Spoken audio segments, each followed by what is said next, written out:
Live and in color from the NBC News radio broadcasting studios of KCAA, 1050 AM, 102.3 FM, and 106.5 FM, located in beautiful Southern California, and in parallel from the Turfs Up radio studio in Fort Lauderdale, Florida. Thanks for tuning in to the Water Zone show this evening.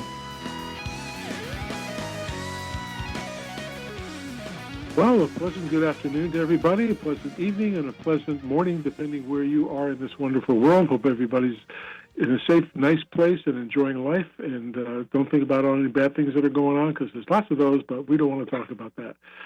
Anyway, I'm Rob Starr, and I have a very special lady who, as if you've listened to the last couple of weeks, you would know her name is Tara Mullally, and she is our co-host now for the retiring Chris Davey, who also listens to the show at home. He's very avid about that, so that's good.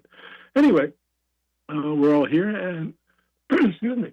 We also have Miss Chris Austin, who is the purveyor of Maven's Notebook. Chris, how are you doing? Hey, I'm doing okay. How are you doing? Doing well. Just asking what I always do about the weather where you are. How's that happening up there? Good, bad, indifferent? We had a little bit of rain yesterday. That was kind of unique, but nice to see coming in. Today it's blue sky, but we're all sort of looking forward to this weekend when we have an atmospheric river headed this direction. It's really headed into, more into Washington or Oregon, but I think a little bit of here, Northern California is going to get a little bit of it. So we'll hope for that. And also possibly some snow in the Sierra. So we're looking forward to that. Hopefully it'll work out. And Tara, what do you see where you are up north? So it's been beautiful weather all day, and today I'm actually in the desert. So it's just blue skies and like something in the 80s. It's very, very nice. I can't complain. We're in the low 90s out here in the Phoenix area, and we had a big microburst the other day in Tempe, and it shut down the Phoenix Zoo for 3 days, caused them $300,000 in damage, and 500 homeowners were affected by the torrential rains. It was a monster of a storm. We didn't get what they had, but we never do, but thank God for that. So, Chris, I know they're talking about these West Coast storms that can pack a powerful punch of rain and snow. That's good and it's bad, correct? Of course, yeah, of course. Well, we love the atmospheric rivers. They usually make up a large portion of our water supply. We only get a handful of storms per year, per wet season, really. And so hopefully some of those are some really water-rich atmospheric rivers. The lack of atmospheric rivers in the wet season can mean bad water supply for the summer months. So we're hoping for them. So yeah, hopefully it comes in. Like I said, it's sort of aimed more towards Washington and Oregon. The jet stream is riding a little high still this time of year. But hopefully it will drop down and open up that storm window and sort of bring in the storms. Of course, it's still very early in the season. It's just the middle of October. And we've sort of seen this pattern before, sort of a very wet fall, late fall, and then, blue skies and warm temperatures come January and February. And that's kind of what they're thinking is set up for this year. So we'll see. But we'll take any kind of rain that we can get. So bring it on, as long as it's not too much. If you get too much, then you get flooding, right? So we're trying to hit that sweet spot. Lots of water, but not enough to, trigger floods. So.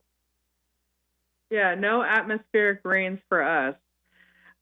One thing I would really love to sort of hear more about, because I am all about the drama, is the subsidence using the data and the fluffy PR, which as a former PR person, I took a little offense to that notion, but it's all about education, of course.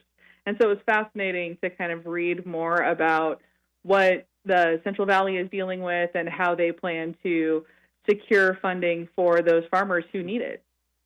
Yeah. They want to have a little PR campaign, I guess. Go on to Instagram and hear all about subsidence.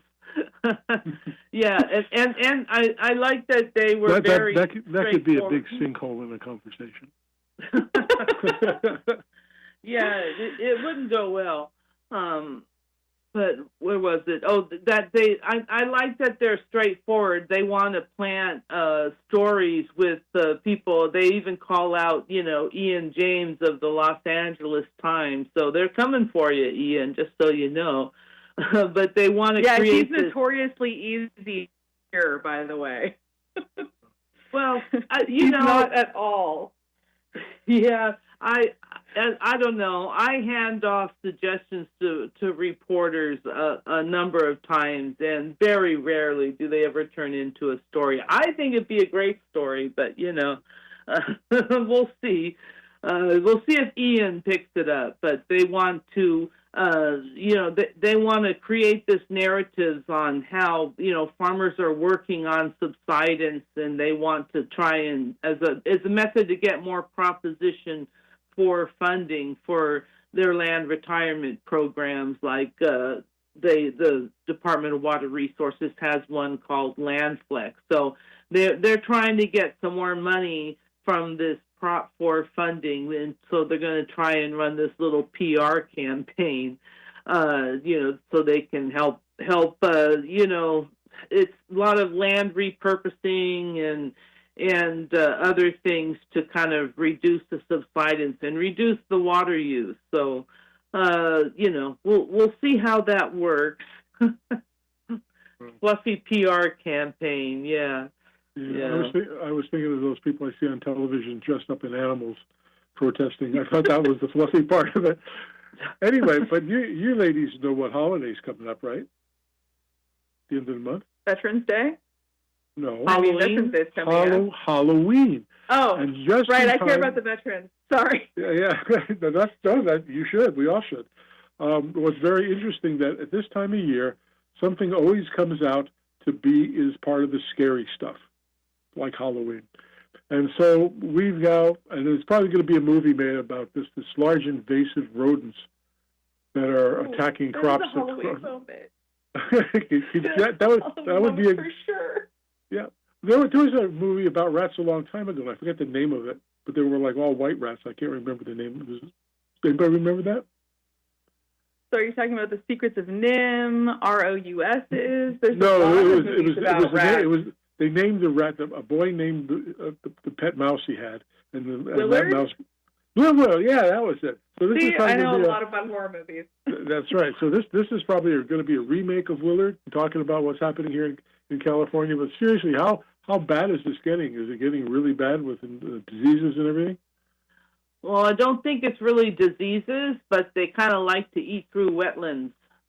And they consume, this vegetation.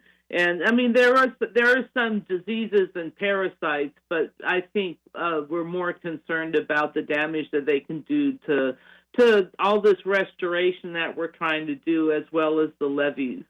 And they've been trying to, control the population, but the problem with these invasive species is it's very hard to eradicate them. And if you know anything about the Delta, it's a whole bunch of marshy sloughs. Like if you get on a boat, you really got to have a map to get around that place. Yes. People get lost in the Delta all the time. I mean, there's just water everywhere. There's, wetlands and marshes everywhere.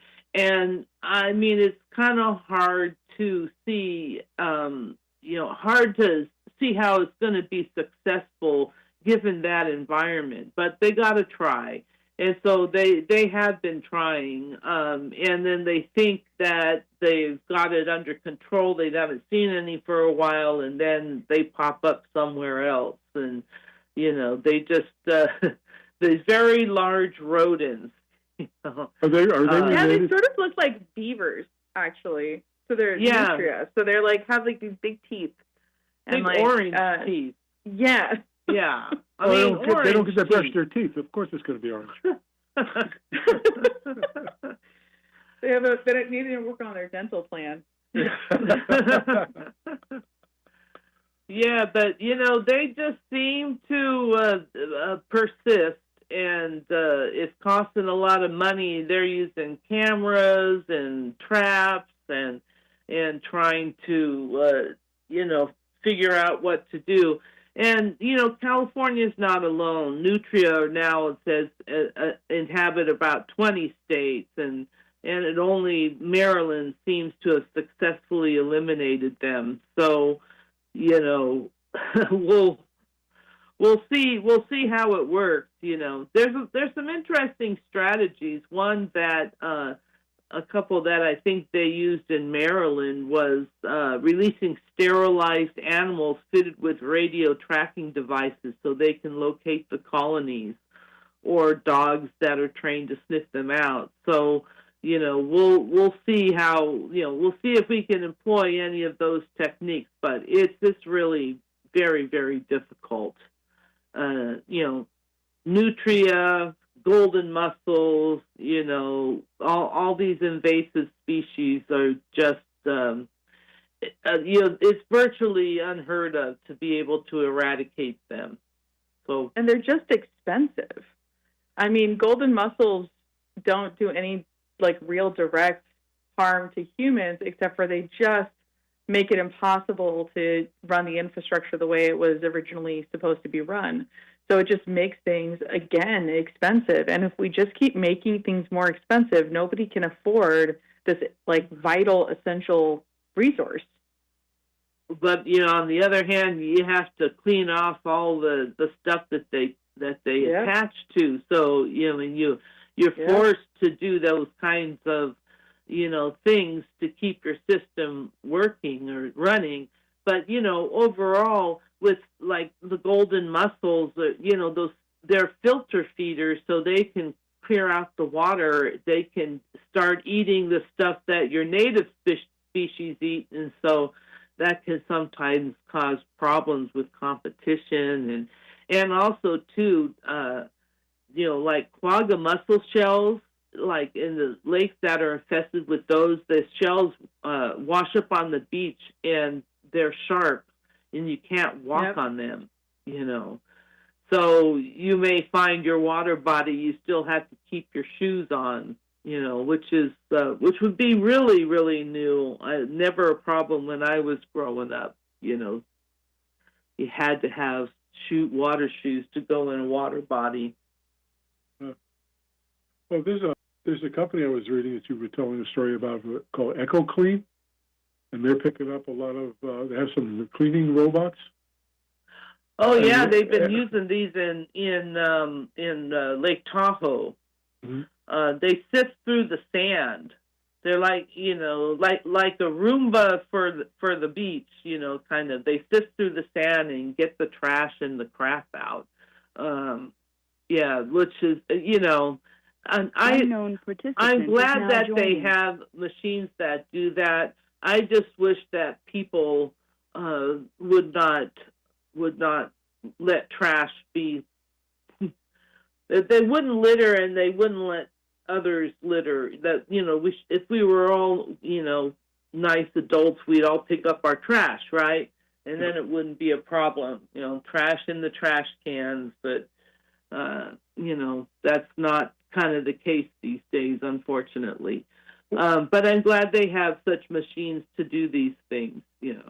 Well, look at the place out in the oceans where there's this one spot that has gazillions of trash, and a lot of places are stopped. I think Asia used to take a lot of the plastic bottles and things, but they're not doing that now.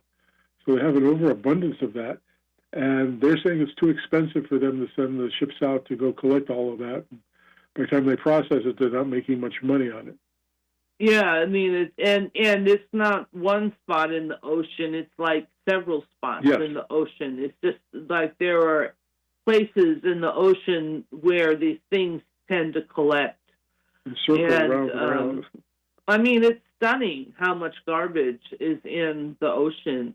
And if you look at what comes down the Los Angeles River in a rainstorm in L.A. County and beyond, I mean, Long Beach has been they're trying to get something to getting the upstream communities to clean up some of this trash because it all tumbles into Long Beach, and they have to close their beaches and they have to deal with this trash.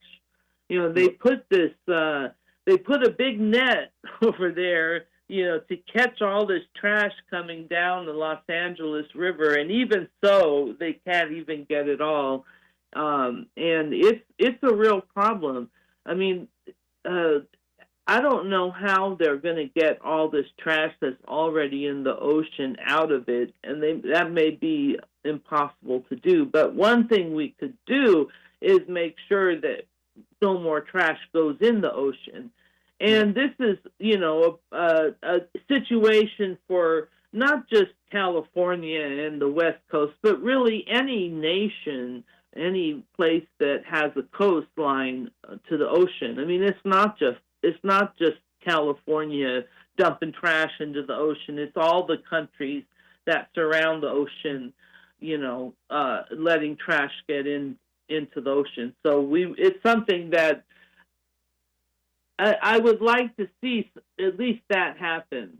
But oddly, I don't see any momentum towards anything like that. Well, I know, you all know we work with the Toro company, and we partner with Wyland, the marine artist, and he's real big on saving the ocean stuff. But look at all the sea turtles and all these animals that are just getting killed because they swallow all this plastic. They can't breathe, and it's just terrible. I mean, it's a bad situation. You know, there was a thing happening. You even wrote that about some trash. I'm trying to find it here. Where the sewage spilled 85,000 gallons into Lake Tahoe, and this lady is suing some 23-year-old because she swallowed some of that water. You get medical waste, you get needles, you get all kinds of, besides the PFAS and everything else, you get all this junk going into the nice waters, the rivers, the lakes, the oceans. It's really sad. How hard is it to hold, like cigarette butts? You walk on the beach, see 10 million of those things. Why can't they just hold it or put it in a little plastic bag when it's done and, you know, extinguish it, put it in a bag and walk off? But people don't. They just toss it. And especially when they're on a boat, I don't see anybody out here, just us fishing. Let's just toss it over. And they do. Yeah. I mean, yeah. Yeah, the thing in Lake Tahoe, they, like, it was sewage because a contractor working on a road or something cut the line, and that caused the sewage to go into Lake Tahoe. But that's a very rare instance up there. But although they have their own issues with things going into the lake, but yeah, it's you know. Well, that lady swallowed the water. She became unconscious for a couple of days. Yeah, it was crazy. So that's a pretty. Go ahead. I have a quick question for you. Can you describe a little bit more of the CEQA changes that are coming on this ballot measure from Newsom's team? Oh, actually, I don't. I'm not sure, but let me see what we got here as I flip through here. Oh, that's Dan Walter's column. Yeah. It sounds like it's in its very baby stages, but I can't believe they're even going to touch it. That just seems like it's just like can of worms style. But I'm curious to see how it develops. Sounds like it might be pretty aggressive moving forward. Well, they made those changes this year, and to try and make it easier to construct the houses. And there were some things in that exemption that the environmental groups were very concerned about. One of them was sort of getting a pass on innovative technologies. If you had discharges from something really new you were trying, which means like things that Elon Musk dreams up could get an exemption on, environmental review. So people are very concerned about that, and they put they really put a lot of pressure on lawmakers to fill up those holes, and they did not do it. So, so I know that they want to do that. I'm not as I'm flipping through this, I'm not getting a good read on exactly what they're trying to do. I'm sorry, you caught me a little off guard with that one. I just know that every time I posted anything about the CEQA changes, it got a lot of hits. So even though it's not directly a water thing, I know. Oh yeah, we care about CEQA for sure. Our history. They live for CEQA. Or die by it. Yeah. So then let's talk about SB 707 and the open meetings, which I think is quite a relief to many. Yeah, they're going to have more teleconference and more online stuff, which is good, because I think that certainly during the pandemic when everything went online, it certainly more things I had to travel to, I didn't have to travel to anymore. So I like that. So yeah, the Brown Act is important, and it affects all the local agencies and things that have to follow these rules. So, yeah, good news. Good news for lazy people like me. No. Well, you need a break. I mean, I don't know how you do 100 hours of non-sleep to get all your stuff out every morning. So. Yeah, well, the big news, I guess, of today and yesterday is that they finally got the water control manual finalized for Lake Mendocino, which means that they can now officially use forecast-informed reservoir operations, or FIRO, which means that they can now watch the forecast and not release water for flood control purposes if the storm coming in isn't going to bring a lot of rain. Otherwise, it's not an atmospheric river. It's a little small thing coming in. Then they can hold more water in the reservoir. What's cool about FIRO is it's a different strategy to increase the amount of water you can put in a reservoir without adding any infrastructure. I mean, you don't have to build anything. It's just a reservoir reoperation. And they're looking to expand it. They got another program they're doing down at Prado Dam in Orange County, and they're looking at other reservoirs around. Oh, yes, I cannot forget the Yuba Feather FIRO project, which is two reservoirs, Lake Oroville and the one on the Yuba. I'm not sure which one. I think it's New Bowler's Bar Reservoir on the Yuba River, and doing that in sync because those two rivers combine just downstream of both of those dams. So a coordinated FIRO operation between two dams. Again, just the strategy to be able to hold more water in the reservoirs without having to build any more infrastructure. That's a smart way of doing things. Well, Chris, we're coming up to our NBC commercial breaks, but I do want to tell our listeners, please go to her website. It's www.mavensnotebook.com. Become a subscriber. Get all your information on what's happening with water every single morning. I get it early in the morning, like 5, 6 o'clock in the morning. And that's the first thing I read. That's what time I come, I think. Or maybe my clocks are wrong. I don't know. But it's a good thing to do. But you can also become, if you'd like, to become a sponsor of that. So it's just a little bit of a guilt to give her organization a little boost. And she does a fine work, and everybody thinks she's very well. She's very well respected, as Tara is.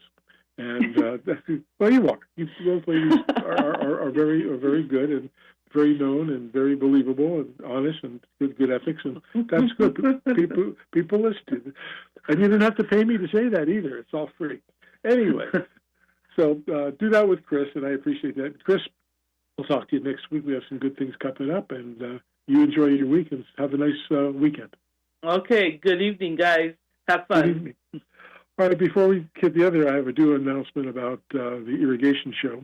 The irrigation industry is heading to the Big Easy, which is New Orleans, for the 2025 Irrigation Show and Education Week. From December 8th through 11th, thousands of irrigation professionals will gather in New Orleans for the Can't Miss Industry event of the year, and it's really a good show. This high-energy trade show is collated within the Groundwater Week, giving attendees even more exhibits and connections to explore. Register at irrigationshow.org. You can be in the industry, you can be a homeowner, you can be a student. It's a great place to go and learn about all the new technologies that's out and all new products. So do that. So let's take a little listen to two of our commercials from our sponsors, and we'll be right back.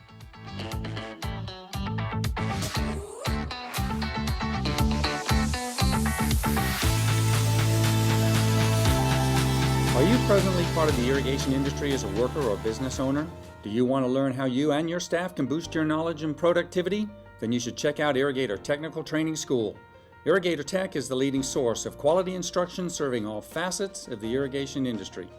Their courses provide a basic, easy-to-understand approach that raises the skill level, competency, and professionalism of landscape and irrigation personnel through practical education and services.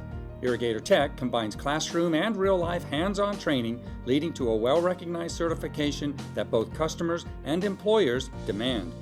Irrigator Tech's specialized courses can help you quickly become a certified irrigation auditor or a certified installer, repair, maintenance, or backflow technician. Courses also include certificates in smart water application or becoming a certified tree worker. Most importantly, all certifications are state recognized, and Irrigator Tech offers annual renewal classes to help keep your certification up to date. So whether you work in California, Washington, Oregon, Nevada, or Arizona, there's an Irrigator Tech class near you.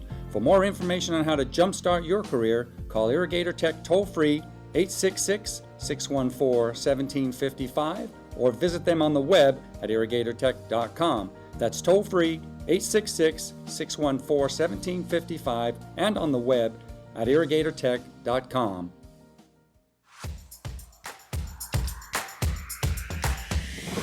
To navigate your property safely, for added security, or even for beauty, sometimes a path light is all you need.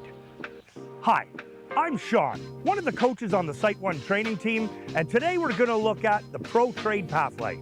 Everything needed for installation comes in the box. Unlike other path lights, the Pro Trade Path Light comes with a rubber gasket which prevents the glass from shattering against the hat. The hat painted white for extra reflection.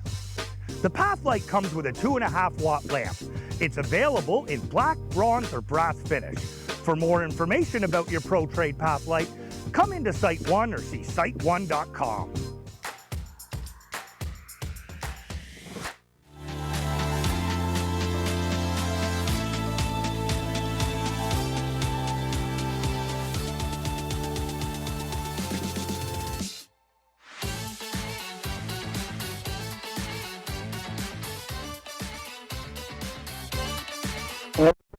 Second half of the Water Zone show, we're here.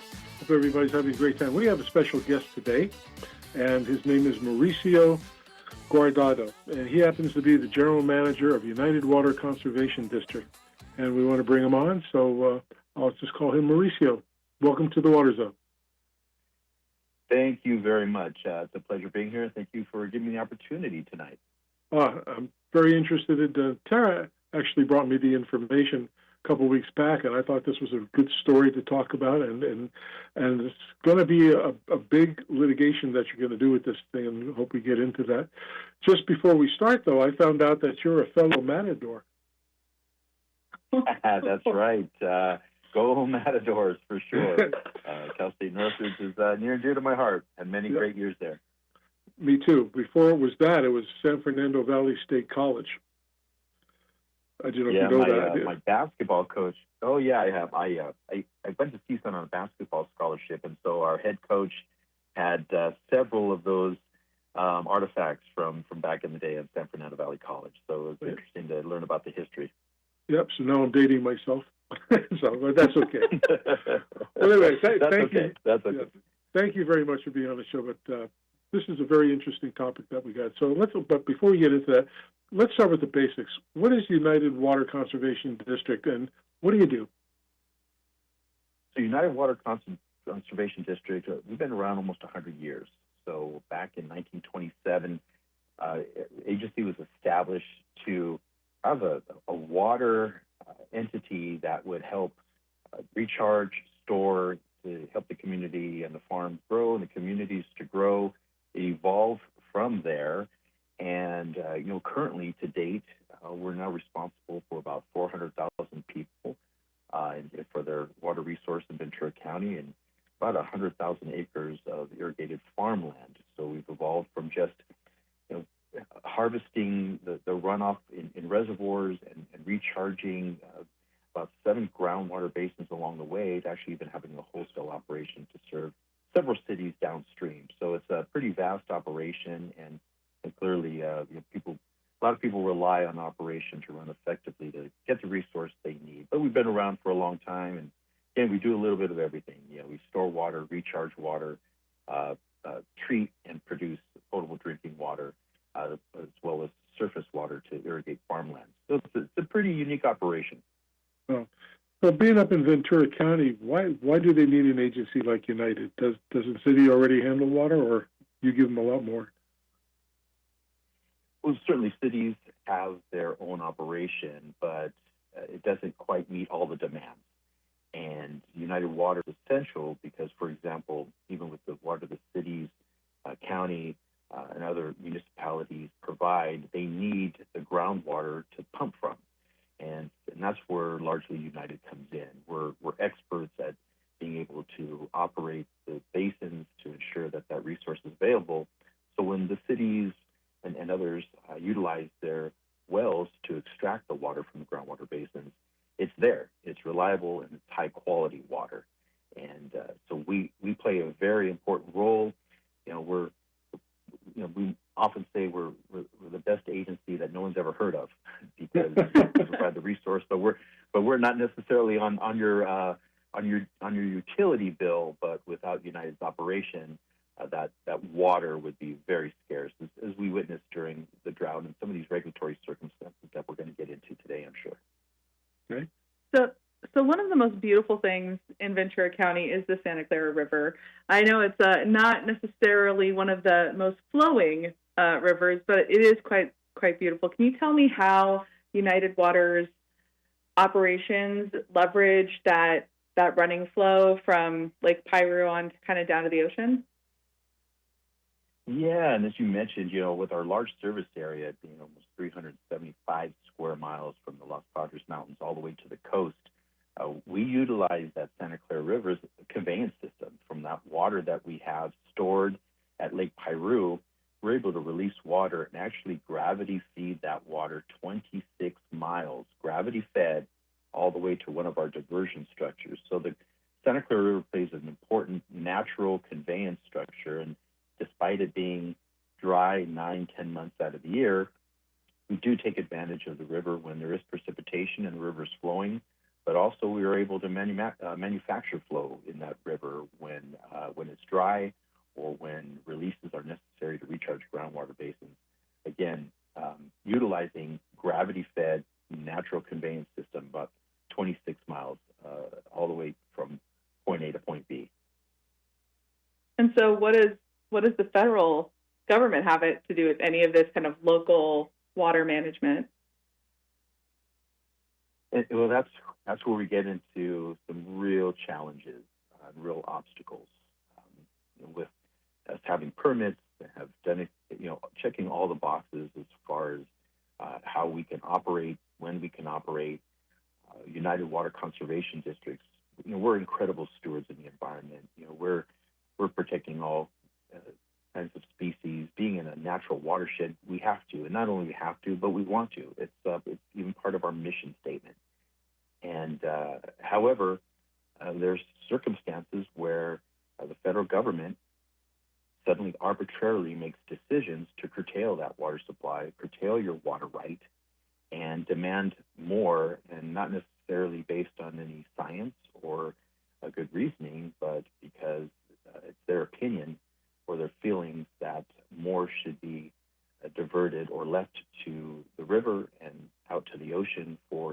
environmental circumstances.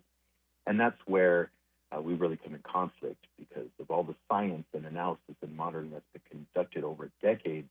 It suggests that more water isn't necessarily, to the ocean isn't necessarily the answer. It's a balanced approach. And when you can't even have the conversation with the federal agencies, really common sense one, a rational one, makes it very, very difficult.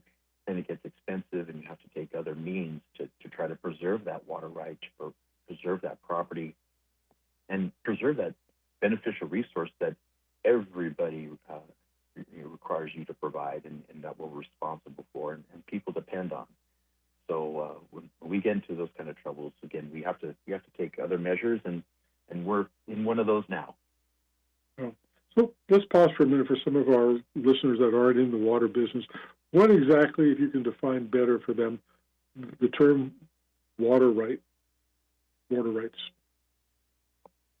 Yes, certainly. So it's very important because in California water law, it's important that you do have that water right. So in our case, when the river is flowing, it rains, river's flowing, there's a certain water right that we're allowed and permitted through the state of California to be able to take the river flowing water, divert it through one of our diversion structures called the Freeman Diversion, where we take that water, we send it down to desilting basins, down channels, into recharge basins. And why that's important, because we utilize that water right and how it becomes beneficial use, because every molecule of that water we divert goes into groundwater recharge basins that fills the aquifer. So when we're in a drought and there's dry periods, that aquifer is being exercised and the groundwater levels start dropping. It starts depleting. When they get really low, you experience many times poor water quality. Our responsibility is to keep those basins as full as we can. So by recharging that diverted water, it allows downstream users to have access. And by putting that diverted water into irrigation pipelines, it allows farmers to use that water for irrigation rather than pumping from the groundwater basins, leaving more for municipalities and cities to utilize, and others that own and operate wells. So it's really important to maintain that water right, because we have to adjust, again, and take advantage when there is precipitation. It doesn't rain a whole lot where we're at. And like I said, that river's dry 9-10 months out of the year, so we really have to take advantage of it, and it's a finite amount.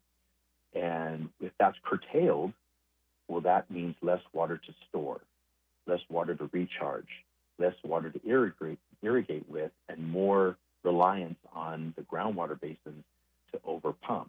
And so that's what occurs is we've been in these overdrafted groundwater basins, and when that water supply is curtailed by regulatory circumstances, it leaves a lot less in those basins, and we're a lot less prepared for droughts or dry periods.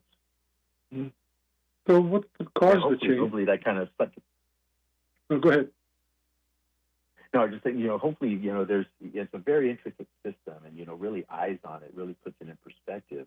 But hopefully, in the nature of this discussion, summarizing it, it's super important. Bottom line, we have a finite amount of water that we can take. And, again, we're always battling against dry periods, when we don't know when it's going to rain, again. And so every molecule counts. And if a portion of that water is then removed from your right, that's less water for the beneficial use of others. It's essentially what it comes down to. Yeah. So this change that happened, what did the MMS do to cause all of this? I mean, I read into into the brief that the opinions summary, and I was just shocked at that. So I understand why you're going to go ahead with this project as far as the litigation. What was the impact of those restrictions that they put on you? Yeah, well, it's interesting because obviously, out here, for the most part, people, when you turn on the faucet, you turn on your shower, you use your washing machine, you expect that resource to be there. Yeah. And we have a responsibility to provide that. And so where we really ran into problems and why we filed this particular lawsuit, and again, the concerning is, just a lot of the average folks don't understand what's going on, and that's why I really appreciate programs like yours, is to create the awareness, because there's tens of millions of taxpayer dollars being spent to push back the arbitrary, capricious interpretations of law and policy by these regulatory agencies. And why we initiated the lawsuit, because back in 2017, the National Marine Fisheries Service, a federal regulatory agency, imposed major restrictions that curtailed our water rights. And they said it was due to not having appropriate passage for the Southern California steelhead. In other words, we could not divert the water that we would typically have the right to from the Santa Clara River, because the federal government determined that more water was needed in the river to the ocean for the Southern California steelhead to migrate. And the science just doesn't support that. However, we said, okay, well, if they're going to take our property, which is our water, under our water right, then we have to be compensated justly for that. And that's just not our opinion. That's the United States Constitution. I mean, if the federal government takes your property, like your home, your water right, your land, well, you must be just compensated for that. The government just can't come and remove where you live, or, again, any type of right you have, and you just be sent on your way. That's just not constitutionally right. Well, it's like and therefore, it's like eminent domain. Yeah, they can take your property, but who decides on what the value is going to be? Well, we come up with a market value. In this particular lawsuit, we've had to make the economic determinations of what that value of water is. You're correct. And so even in eminent domain, they're giving you some kind of market value. That's some analysis has been conducted. In our case, there was none. They just took it, and we said again, okay, well, fine. If the federal government is going to take our property, and in this case our water supply, and now it means there's less water supply to deliver to the beneficial use of others for a species that in any of the scientific analysis that's been conducted says it doesn't need actually that much water, but the federal government's going to impose it anyway. Well, at least provide compensation for that taking and allow us to try to get supplemental supplies, or build additional infrastructure to try to overcome the very property that they took. I kind of feel it's like these ads you see on television. Hey, we'll buy your homes from you. The closing in 5 days, all those things. We'll give you fair market value for it. So you have a house, say, for $900,000, and they say, well, it's really worth $750,000. So that's what it is. Is that kind of what the government's doing on these things?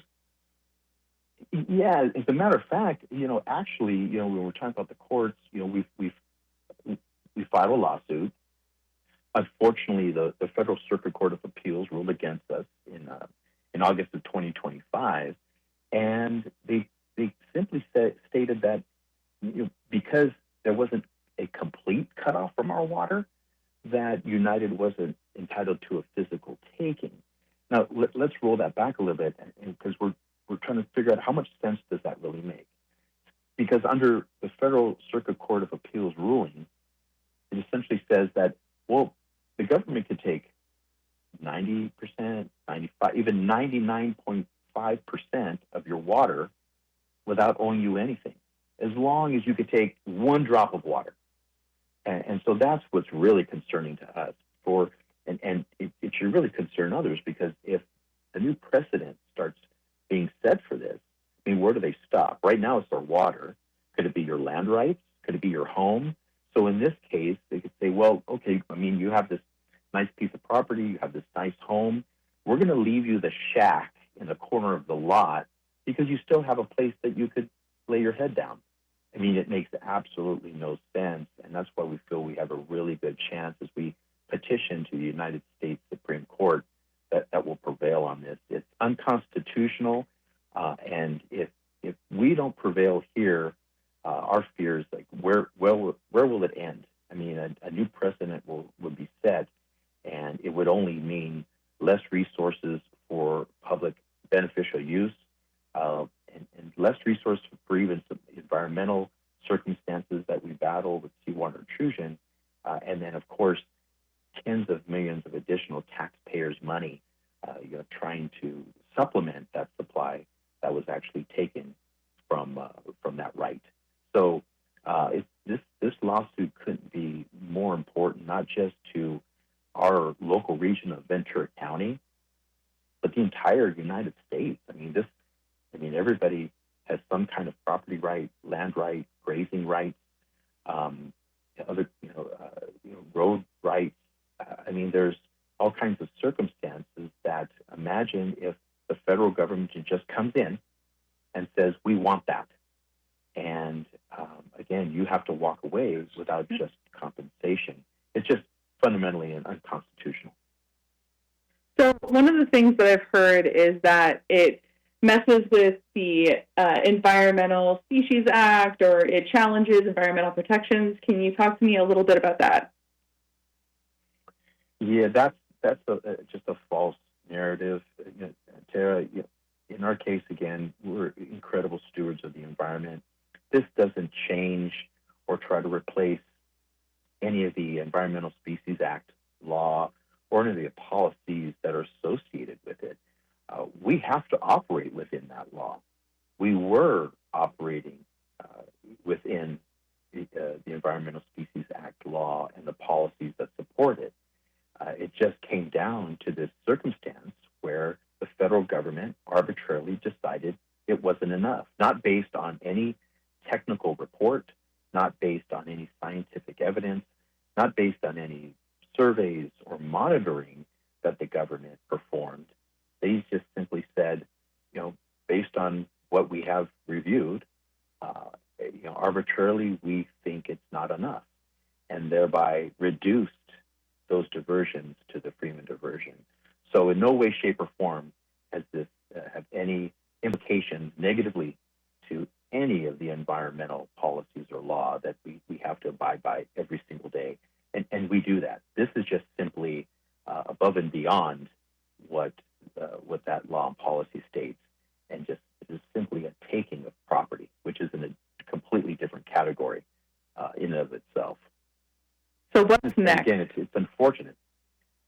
So what's next is we have petitioned a cert to the United States Supreme Court, asking them to take up this case again, because it has not just implications here locally in Ventura County, but over the entire United States.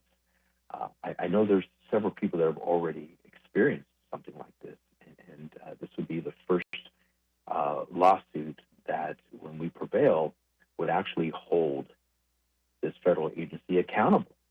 And if they're held accountable, it's likely that when they have to make decisions like this, they're really going to think about the economic impacts to not only the community but beyond.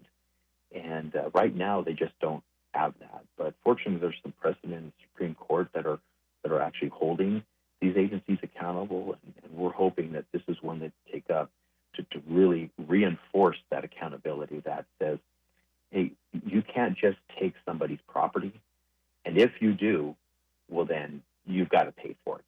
Plain and simple. You can't just walk away and leave people with nothing, or leave people with less.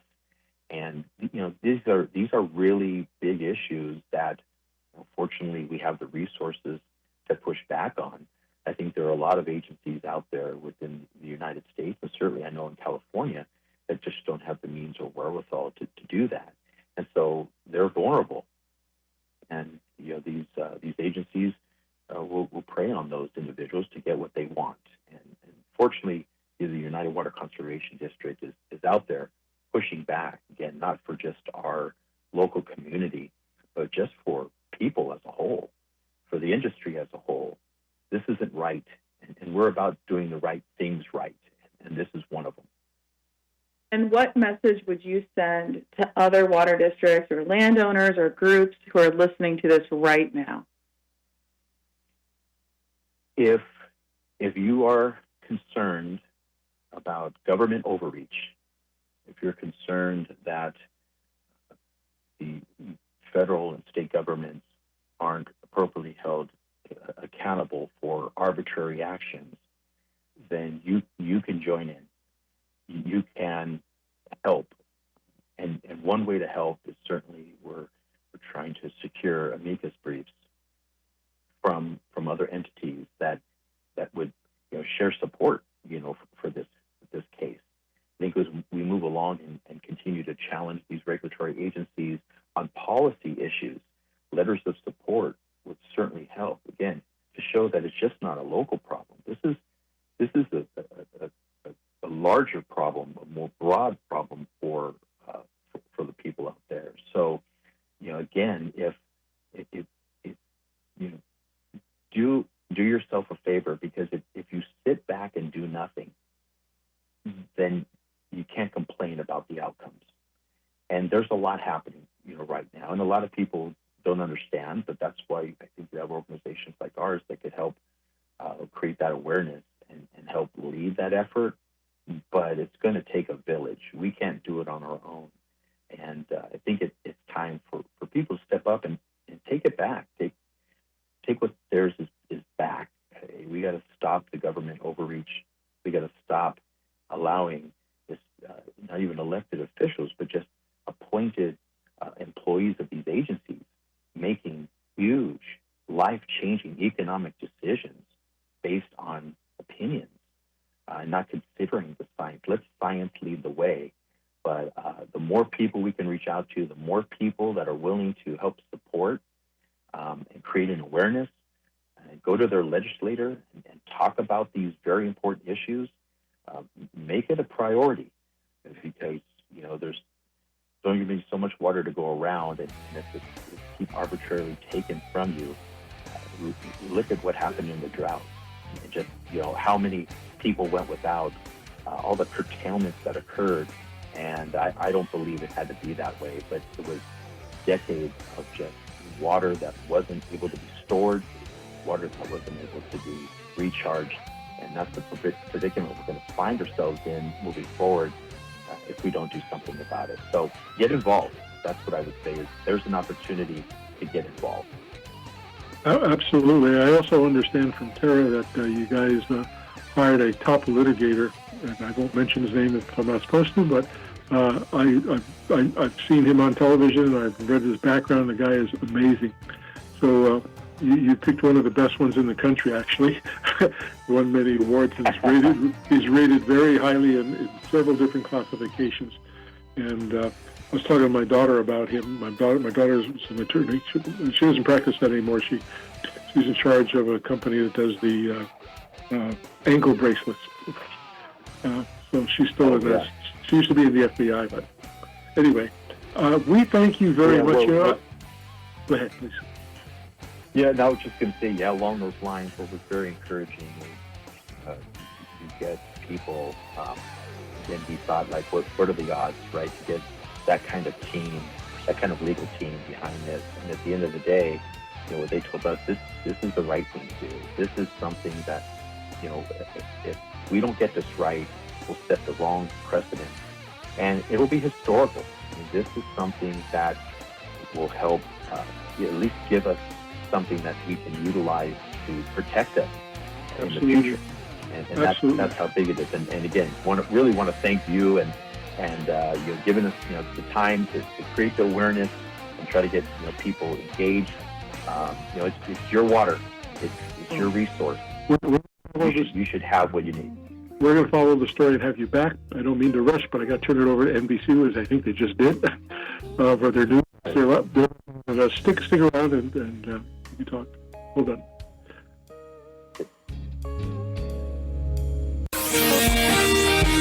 NBC News on